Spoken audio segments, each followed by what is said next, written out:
You have received your Decision Dynamics Career View report, and now you need to understand what it means for you and your future career choices. Fundamentally, it tells us that definitions of career success differ dramatically from one person to another.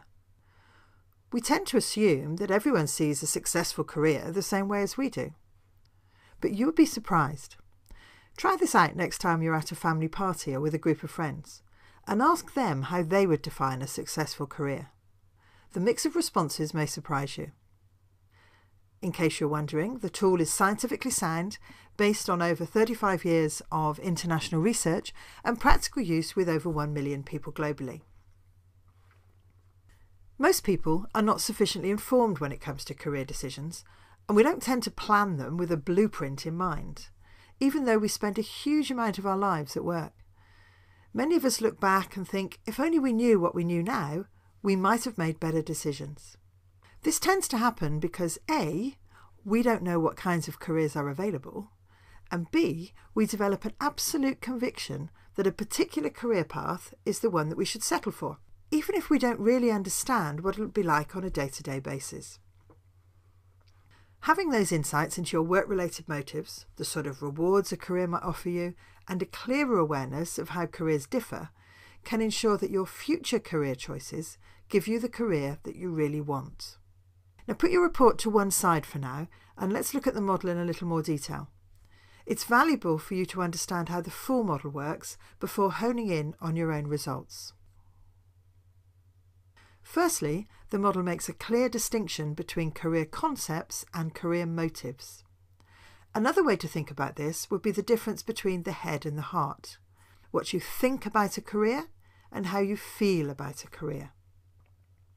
It then looks at 4 different ways to look at career paths, which vary in both direction and movement.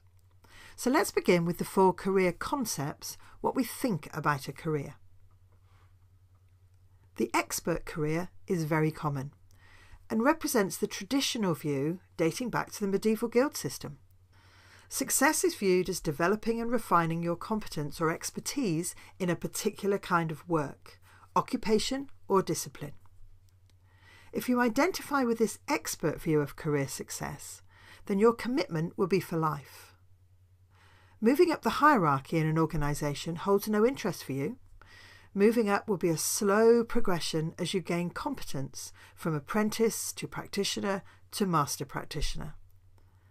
If you identify with this type of career, you probably define yourself as an engineer or I am a doctor. For an expert, getting promoted to a higher management position can be akin to losing your identity if it takes you away from the substance of your work. Similarly, if you are good at what you do, you may appear as deserving of promotion by your manager. But instead of a reward, you may see this as a threat. The dilemma for an expert, however, in many organisations, is in order to achieve higher reward, you need to accept promotion but lose job and career satisfaction. The move into management can derail the career of a high performer who finds the admin and people side of their career onerous. Let's move on now to look at the second career concept. The linear career concept, typically called the up the ladder view, where career success revolves entirely around making upward progress through a succession of positions where each successive position carries greater responsibility and authority. This concept is deeply seated in our cultural values, favouring upward mobility. Success is measured against an external scale: professional status, wealth, salary, power, special benefits that can be readily seen and measured. This contrasts with the expert, which views success as more internal or an intrinsic sense of competence. Where the expert identifies him or herself with a career, the linear makes his or her career. The linear career concept, unsurprisingly, is common amongst senior management positions, who in turn have huge influence over career development policies in organisations. So corporate development programmes are often biased towards the linear career concept, like leadership development programmes. The problem for those who have a preference for the linear career concept is there are not many jobs at the top, and many people will find themselves blocked and frustrated at some point in their career. Similarly, organisations are restructuring, downsizing, and adopting a flatter structure, eliminating management jobs completely, so there are fewer rungs on the ladder.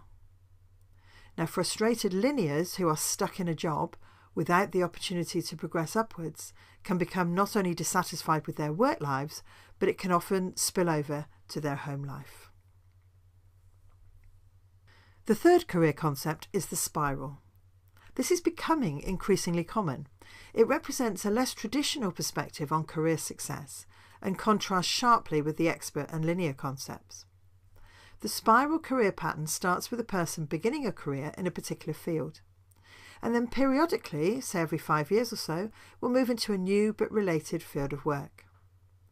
For example, I moved from filmmaking into technology-based training, into joining the Air Force as a trainer. The movement between fields is not random, but typically a person is utilising important skills learned in a previous role, but with the desire to learn new skills. In contrast to experts who are their careers and linears who make their careers, spirals discover their careers. In its purest sense, spirals are indifferent to upward movement in a hierarchy. Upward movement may occur, but the focus is much more on lateral moves. The points of transition for a spiral can be chaotic, particularly if they are not aware of the spiral pattern they are following. They will often lose motivation in their current field and withdraw emotionally and/or physically from that field before identifying a new, more appealing type of work and re-entering with increased enthusiasm and motivation. Spirals often suffer from a 7-year itch. They go from believing that they finally found what they're looking for to once again looking around for something new. In the beginning, time between transitions tends to be between 5 and 10 years. But after a couple of transitions, the timings become shorter and less chaotic as they become more comfortable with the spiral pattern. One of the major challenges to a spiral is the reaction of friends, family and co-workers, who will react with amazement and dismay as they start to progress through the transition cycle. I remember clearly my dad's bemused view that I was planning on joining the Air Force and leaving a career in the City of London.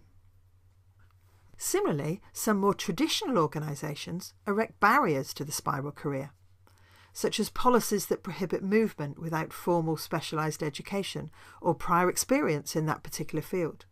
So in order to find that interesting new role, spirals will often have to leave their current organisation to transition. The final career concept is the most radically different from traditional ideas about what a career looks like, and may even be viewed as merely a succession of unrelated jobs.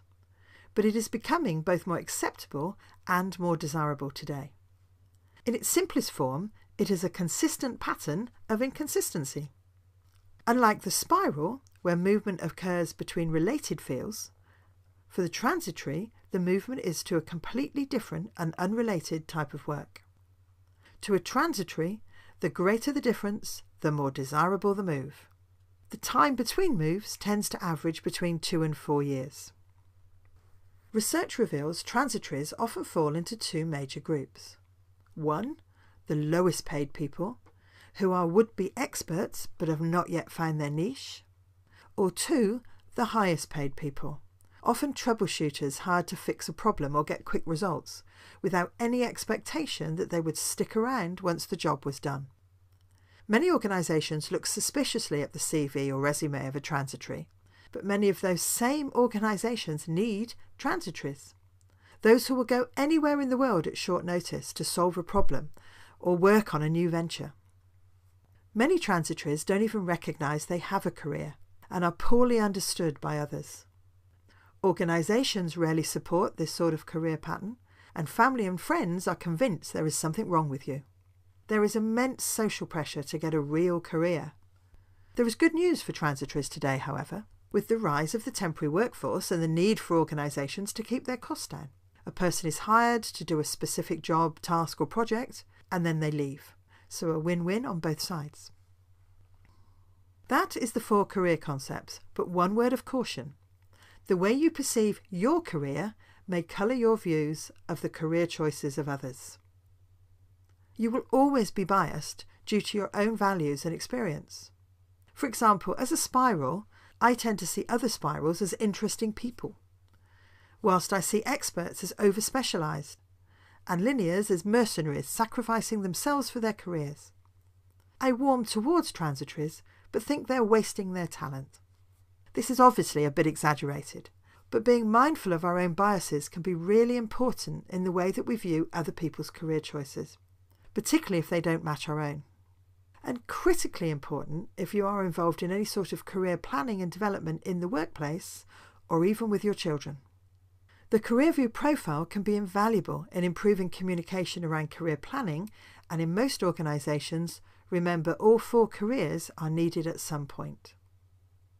Think about the type of career paths in your organisation. Can you recognise all 4? So in summary, here are the 4 career concepts and the frequency and direction of movement within each. This was the head part of the model. So let's now look at the heart, the motives. Each career pattern has its own specific rewards. The expert tends to be motivated by expertise and security. They want to do their job, refine their skills, and enjoy a stable, secure work environment. Although they do like to be recognised externally, for many it's the inner sense of having mastered something that is really important. For the linear, it's about achievement. But it's also about power and influence, the ability to make important things happen and to be recognised as a mover and shaker. For the spiral, the motivation is about personal development and creativity, often expressed by wanting to break new ground or play an instrumental role in creating something new, a new product or new service.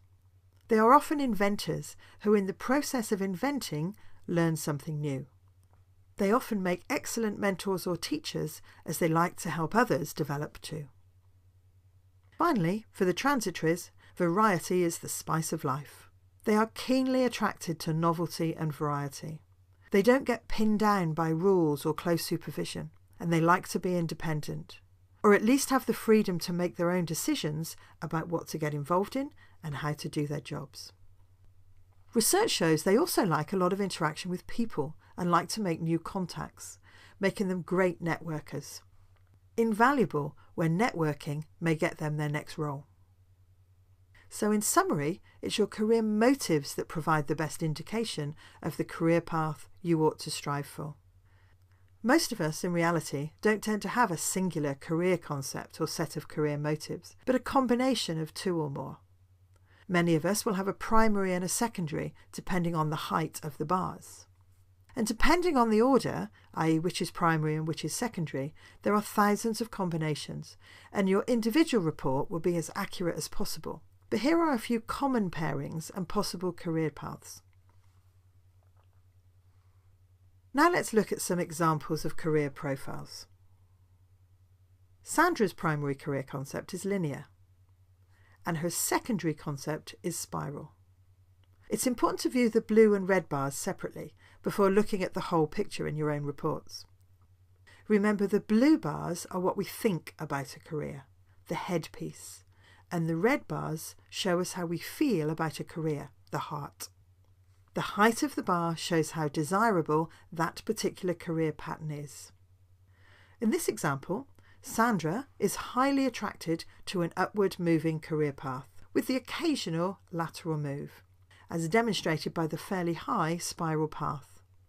For Sandra, her incredibly low transitory score means changing jobs almost every year to something completely new that she knows nothing about would be the nightmare career path.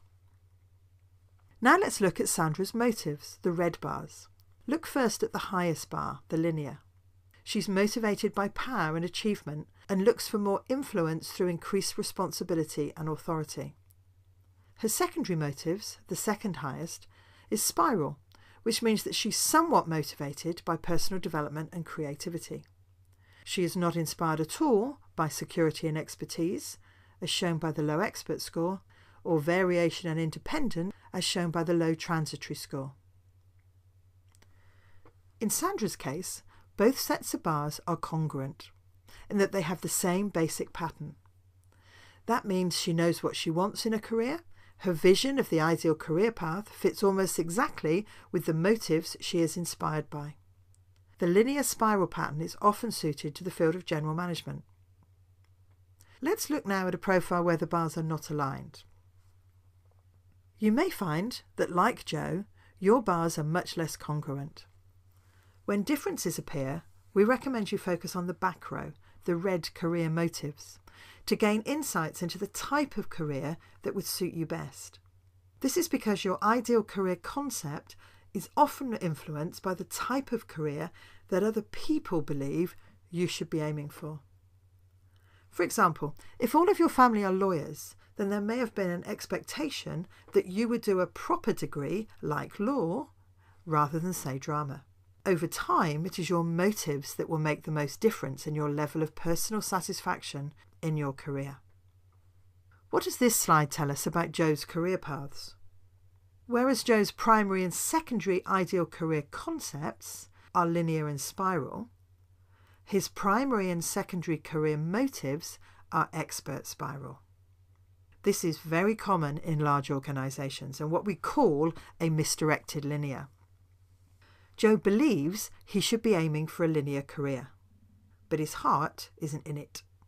If Joe were to climb the management ladder, he would run the risk of becoming technically outdated and less involved in the technical substance of his work, slowly getting less and less personal satisfaction from his career. He would be better off setting his sights on a spiral expert or expert spiral career path. Does this look a bit like your reports? Are your bars congruent? I want to show you one more combination, which some of you may also have. The good news, bad news profile, which shows high to very high scores across all 4 career motives. The good news is, no matter what kind of work situation you find yourself in, some important motives are likely to be satisfied.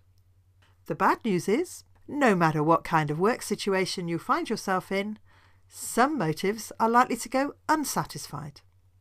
Even though all 4 career motives are fairly high, Sarah's primary and secondary motives, linear and spiral, are still very important. So she should give top priority to those in planning her career. It may be unrealistic to find a job that offers all 4 career motivations, but maybe some motives could be met outside of work, in a hobby or a part-time job, for example. Now you should be able to look at your own report with greater insights and see how you can use it to influence your future career choices. Is it congruent?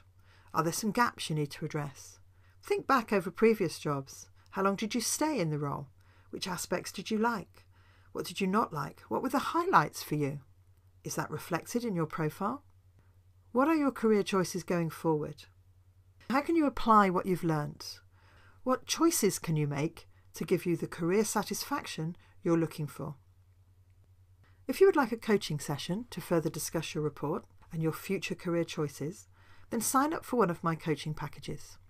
If you haven't yet purchased your Career View report, then go to the website to sign up and complete the questionnaire. If you're interested in learning more about using the Career View profile to help attract, develop and retain people within your organisation, then contact me via the website for a no-obligation chat. My name is Rachel Brastock and I am the Managing Director of Understanding Talent.